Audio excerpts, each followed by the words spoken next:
Assalamualaikum students, how are you all? Welcome back into the physics class, and today we are continuing our last week unit number 8, work, energy and power. In the last class we have understand the topics till energy and law of conservation of energy, types of energy, and we had completed the question answers related to work, power and energy. And today we have to start the derivations and we have to do the numericals as well. Okay, first let's review what is kinetic energy and potential energy and their changes. Okay, kinetic energy is that energy which is produced by the cause of a motion. ठीक है, किसी भी movement की basis पे जो energy produce होती है, ठीक है, जिसकी वजह से मूवमेंट हो रही है, उस एनर्जी को, पर्टिकुलर एनर्जी को हम काइनेटिक एनर्जी कहते हैं. Here is an example, we have stationary ball. Stationary ball का मतलब है कि एक ऐसी बॉल जो कि रेस्ट कंडीशन में है, वो मूव नहीं कर रही है. तो इस वक्त क्या उसमें काइनेटिक एनर्जी होगी? नहीं होगी. ठीक है, जब वो रेस्ट में है, रुकी हुई है. ठीक है, पर जब उसके अंदर मूवमेंट आ गई है, अब वो बॉल मूव कर रही है, so it means now here is kinetic energy present. So the ball moving state contains kinetic energy. Here we have another example of bullet inside the gun. ठीक है, जब तक वो गन के अंदर प्रेजेंट है पर बुलेट फायर नहीं हुआ है, तो जब तक बुलेट फायर नहीं हुआ सो डेफिनेटली बुलेट की कोई काइनेटिक एनर्जी नहीं है, क्योंकि उसमें कोई मूवमेंट नहीं है. पर जैसे ही बुलेट फायर हुआ so it attains the kinetic energy. So and now we have potential energy. Potential energy is that part which occurs due to the presence of some height. ठीक है, अगर कोई ऑब्जेक्ट है, उसने कोई हाइट अचीव करी हुई है, तो उस हाइट की बिना पर, उस हाइट की बेसिस पे जो एनर्जी उस ऑब्जेक्ट के अंदर होल्ड होगी, that energy is known as potential energy. ठीक, तो ये बहुत बेसिक डिफरेंस है और ये दो सबसे बेसिक टाइप्स हैं एनर्जी की, kinetic and potential. Kinetic is dealing with the movement of object. ठीक है, अच्छा, मूवमेंट कैसी है कि जो कि लीनियर हो रहा है, मतलब उसमें कोई हाइट कवर नहीं हो रही है.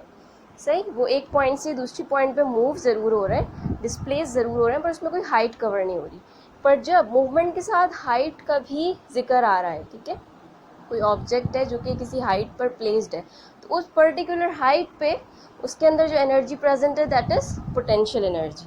ठीक है, ये दोनों के कॉन्सेप्ट्स को मिक्स मत कीजिएगा. अच्छा, अब एक कंडीशन हमारे पास ऐसी भी होती है, क्योंकि हमने ये लॉ प्रीवियस क्लास में डिस्कस किया था कि एनर्जी जो है वो कभी भी डिस्ट्रॉय नहीं होती, ख़त्म नहीं होती, पर वो अपनी ही किसी फॉर्म में कन्वर्ट हो जाती है. मैंने आपको जो एग्ज़ाम्पल दी थी उसमें ये था कि जैसे जब हम जनरेटर ऑन करते हैं तो उस वक्त जो है मैकेनिकल एनर्जी इलेक्ट्रिकल एनर्जी में कन्वर्ट हो रही होती है.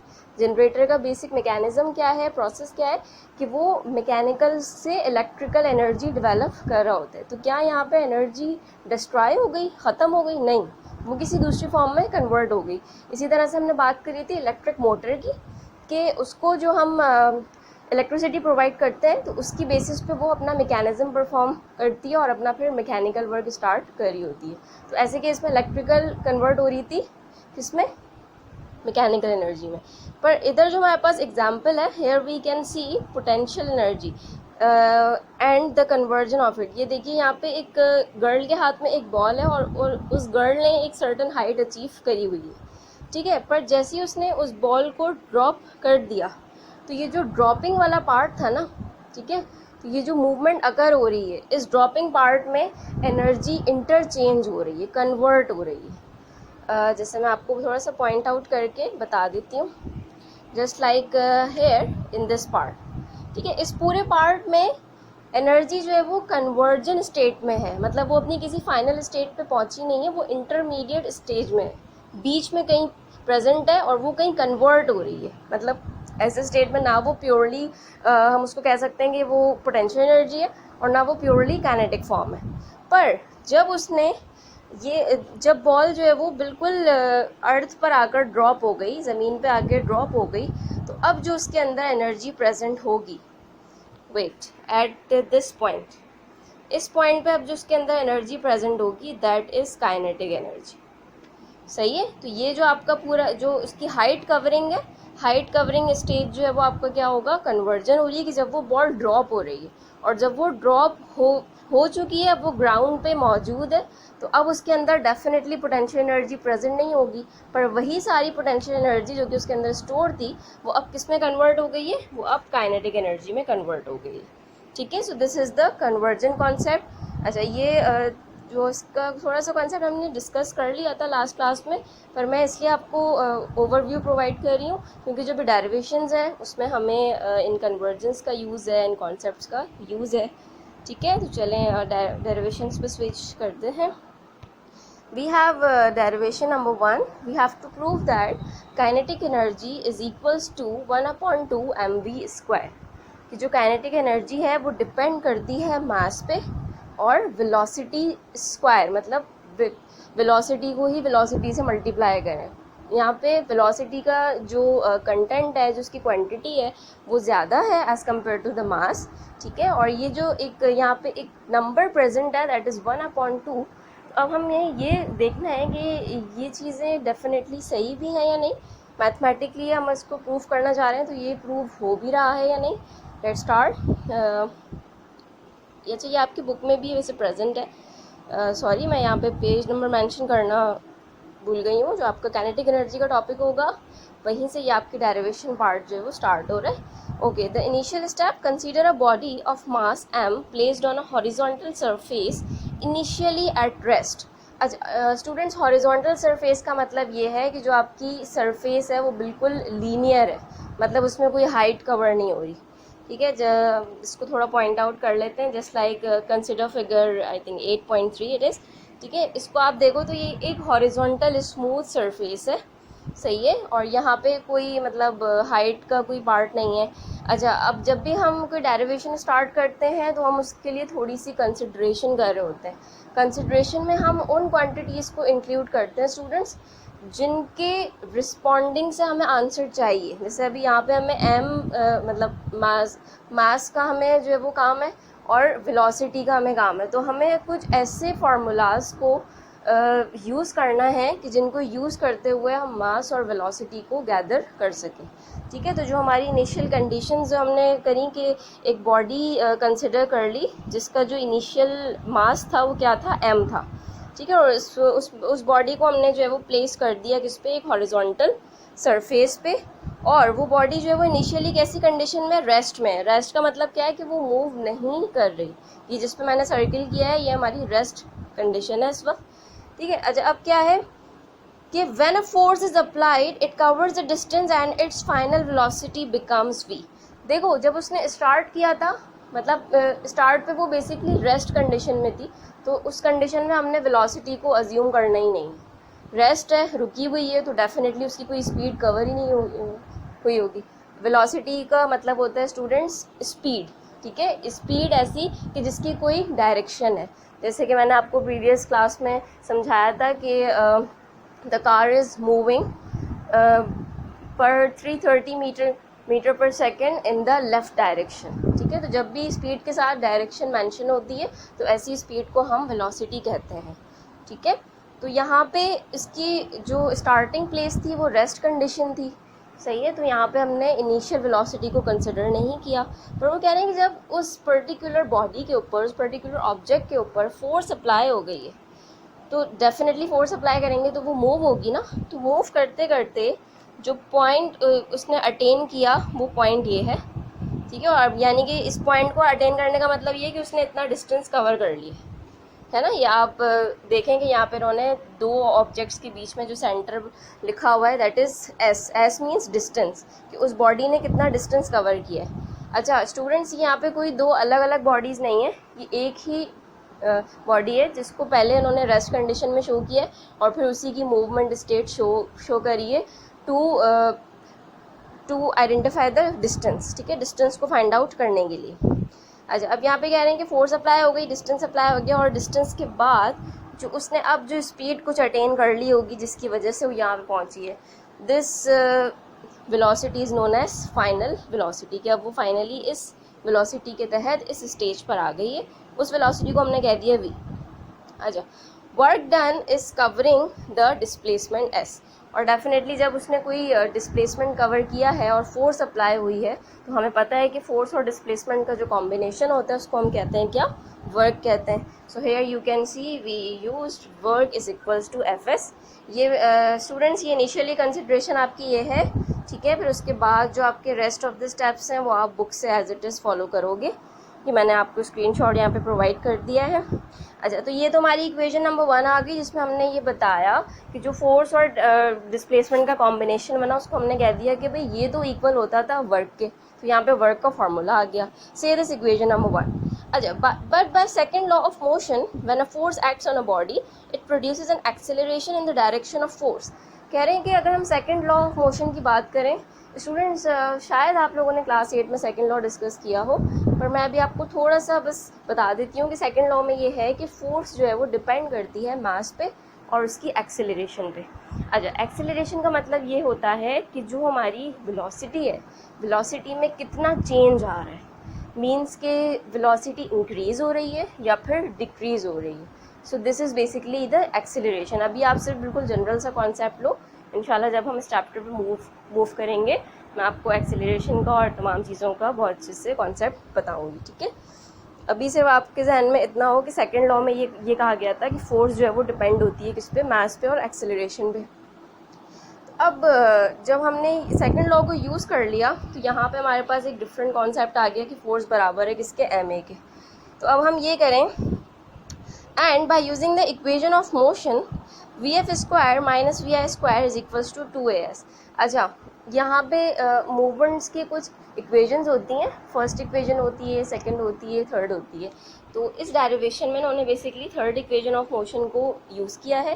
Third equation of motion depend होती है किन किन एलिमेंट्स पे, Vf यानी फाइनल वेलोसिटी पे, Vi इनिशियल वेलोसिटी पे, is equals to 2 multiplied by a multiplied by s. ये रही आपकी third equation of motion. Here a is acceleration and s is distance, ठीक है. तो ये आपकी थर्ड इक्वेशन होती है, इसको भी हमने यहाँ पे यूज़ कर लिया एज इट इज़. ये जो इक्वेशंस हैं ये आपकी प्रेजेंट हैं चैप्टर नंबर 3 में और चैप्टर नंबर 4 में यूजेस हैं इनके, ठीक है.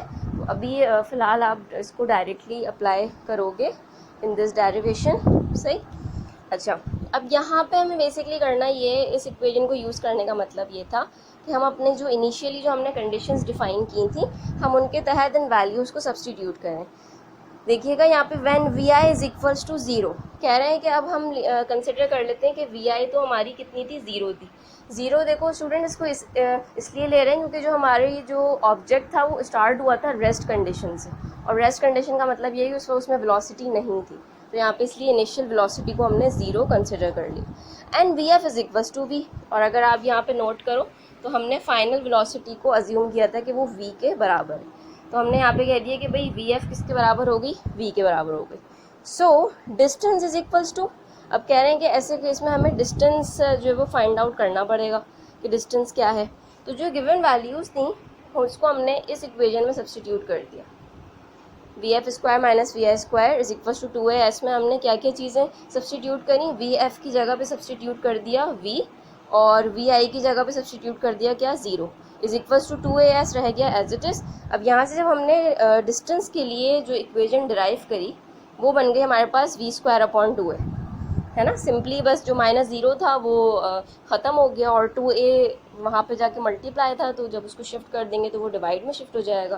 तो इस तरह से मेरे पास इक्वेशन नंबर 3 भी ऑब्टेन हो गई. अब आप कहेंगे कि मैम क्वेश्चन में तो कहीं डिस्टेंस का काम ही नहीं था डेरिवेशन में, तो हम यहाँ पे डिस्टेंस का हमने फार्मूला बनाया क्यों. वो इसलिए बनाया स्टूडेंट्स कि जो हमारे पास बेसिक इक्वेशन आई है दैट इज़ इक्वेशन नंबर 1, उसमें जो दो एलिमेंट्स हैं that is force and distance, सही है. तो हमें यहाँ पे दोनों एलिमेंट्स को डिस्प्लेस करना है, दोनों एलिमेंट्स को किसी और फॉर्म में चेंज करना है. इस तरह की कोई फॉर्म क्रिएट करनी है कि जिससे मेरे पास मास आ जाए और मेरे पास वेलोसिटी आ जाए, ठीक है. तो यहाँ पे देखो हमने फोर्स के लिए तो जो हमने पॉइंट चूज़ किया that is F is equals to ma, और S के लिए हमने जो इक्वेशन बनाई that is V square upon 2a. ये इक्वेशन हमने बनाई by using third equation of motion, ठीक है. अब करना ये आपने कि putting the value of F and S in equation number 1, जो आपने F और S की जो स्टेटमेंट्स फाइंड आउट करी हैं दैट इज़ इक्वेशन 2 एंड 3, उनकी वैल्यूज़ को आप सब्स्टिट्यूट करोगे इक्वेशन नंबर 1 में. ठीक है। तो जब आप इसको सिंप्लीफाई करोगे तो आपके पास जो फाइनल आंसर आएगा दैट इज़ 1/2 mv²। ओके, अब आप यहाँ पे बोलोगे कि मैम इक्वेशन 1 में दिया हुआ था वर्क और फाइनली हमने उसको लिख दिया काइनेटिक एनर्जी, तो ऐसा कैसे हो गया कि वर्क को रिप्लेस कर दिया, मतलब W को हटा के, और हमने यहाँ पे सिंपली लिख दिया काइनेटिक एनर्जी। हाउ? तो इसलिए बेटा क्योंकि एनर्जी जो है वो एक ऐसी एबिलिटी है जो कि वर्किंग करवाने में हेल्पफुल होती है। मतलब हमारे अंदर एनर्जी होगी तभी हम कोई वर्क परफॉर्म करवा सकेंगे। So work is basically the kind of energy, so we can replace work with the form of energy. सही, तो इसलिए यहाँ पे वर्क को हमने काइनेटिक एनर्जी से प्लेस कर दिया। जो हमारे पास फाइनल आंसर आया दैट इज़ mv²/2 ना, तो अपॉन 2 लिखें या 1/2 लिखें, इट्स द सेम थिंग, और mv² हमारा इस स्टेज पर डिराइव हो गया। Clear? Oh sorry. Now moving towards the next derivation, that is potential energy is equals to m into g into h। कह रहे हैं जो आपकी पोटेंशियल एनर्जी है PE है वो डिपेंड करती है मास पे, ग्रेविटी पे। Here g is the gravity and h is the height. अच्छा, अब ग्रेविटी होती क्या है बेसिकली? देखो, ग्रेविटी उस एक्सेलरेशन को कहते हैं जो कि लाइक कोई ऑब्जेक्ट है जो किसी हाइट पे प्रेजेंट है, ठीक है, और उस हाइट से वो ड्रॉप हो गया है, ठीक है, तो उसके अंदर जो उसका एक्सेलरेशन होगी ना वो कहलाती है जी। वो इसलिए कहलाती है क्योंकि वो ऑब्जेक्ट जो है वो अब ग्राउंड की तरफ आ रहा है, ज़मीन की तरफ आ रहा है, तो यानी कि वो ग्रेविटी से अट्रैक्ट हो रहा है। ग्रेविटी भी हमने लास्ट टाइम डिस्कस किया था कि जो हमारी अर्थ की फोर्स होती है जो कि हमें जो है वो पुल कर रही होती है, मतलब हमें अब अपनी तरफ अट्रैक्ट कर रही होती है, और उस ग्रेविटी की ही फोर्स की वजह से हम स्टैंड कर सकते हैं, हम मूव कर सकते हैं टू द ग्राउंड, ठीक है। तो ग्रेविटी एक ऐसी फोर्स है जो कि अर्थ पे बेस होती है।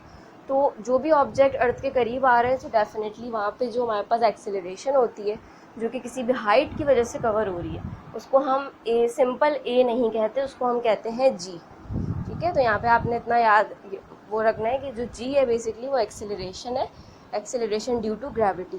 अब यहाँ पे हम पहले तो फिगर देख लेते हैं। फिगर में हमारे पास एक ऑब्जेक्ट है जो कि एक प्लेस पर रखा हुआ है, किसी हाइट पर रखा हुआ है, ठीक है, और उसकी ये हाइट कवर हो गई, इस पार्ट को हमने कह दिया एच, ठीक है। और फिर जब वो डिस्प्लेस होके इस हाइट पर मतलब बिल्कुल ग्राउंड पर आ गया तो तब क्या हुआ उसमें, ये देख लेते हैं। अच्छा, कह रहे हैं consider a body of mass m on the ground. अच्छा, हो गया, हमें बेसिकली ग्राउंड वाले ऑब्जेक्ट से स्टार्ट करना है, सही, कि ग्राउंड पे जो ऑब्जेक्ट है वो जब एक हाइट अचीव कर रहा है तो उसमें बेसिकली क्या क्या चेंजिंग्स आ रहे हैं, सही है। तो consider a body of mass m on the ground, जो ग्राउंड है उस पे जो आपका एक ऑब्जेक्ट है उसका मास है m, it is lifted up with constant speed through a vertical height h। और कह रहे हैं उसको लिफ्ट किया गया, उसको उठाया गया, और जो उसने हाइट कवर करी वो हाइट थी h। The force required to raise the body is just equal and opposite to the weight W is equals to mg। कह रहे हैं कि वो फोर्स जो कि रिक्वायर हुई होगी, जो कि यूज़ हुई होगी उस बॉडी को लिफ्ट करने के लिए, वो फोर्स बराबर थी किसके, जो उसका ओरिजिनल वेट था, सही है। वेट किसके बराबर होता है, mg के बराबर होता है, मास इनटू ग्रेविटी। देखो, जो हमारा भी वेट होता है ना नॉर्मली, वो खाली मास नहीं होता, सही है, उसमें ग्रेविटी का वेट भी इंक्लूड होता है, उसमें ग्रेविटी की वैल्यू भी शामिल होती है, ठीक है। अगर हम सपोज करें कि हम किसी प्लैनेट पे हैं, किसी दूसरे प्लैनेट पर हैं, ठीक है, तो वहाँ पे जो हमारा मास होगा ना वो अर्थ वाले मास से डिफ़र करेगा। तो इसलिए करेगा स्टूडेंट्स क्योंकि दूसरे वाले प्लैनेट पे जो है ना ग्रेविटेशनल इफेक्ट नहीं होगा, ठीक है। तो जब जो भी हमारा अर्थ पे जो वेट होता है उस वेट में एक वैल्यू है जो लाजमी शामिल होती है, that is known as g. तो इसलिए weight is equals to m g. ये वेट है बेटा, ये वर्क नहीं है, ठीक है, डब्ल्यू यहाँ पे वेट है।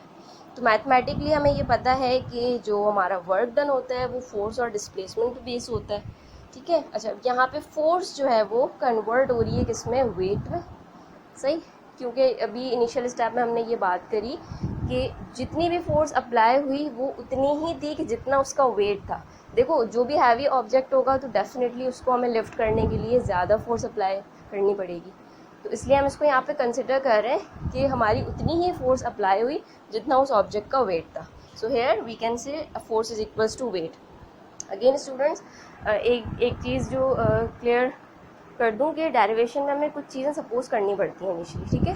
तो अब आप मतलब ये मत सोचना है कि पता नहीं उसका वेट सेम होगा भी या नहीं, तो अप्रॉक्सीमेटली उतना वेट हम कंसिडर कर रहे हैं, ठीक है, बट ज़रूरी नहीं है कि एग्जैक्टली वो सेम वैल्यू ही हो, ठीक है। तो कंसिडरेशन हम करते हैं थोड़ी सी। अच्छा, अब यहाँ पे जो डिस्प्लेसमेंट है वो चेंज हो गई हाइट पे।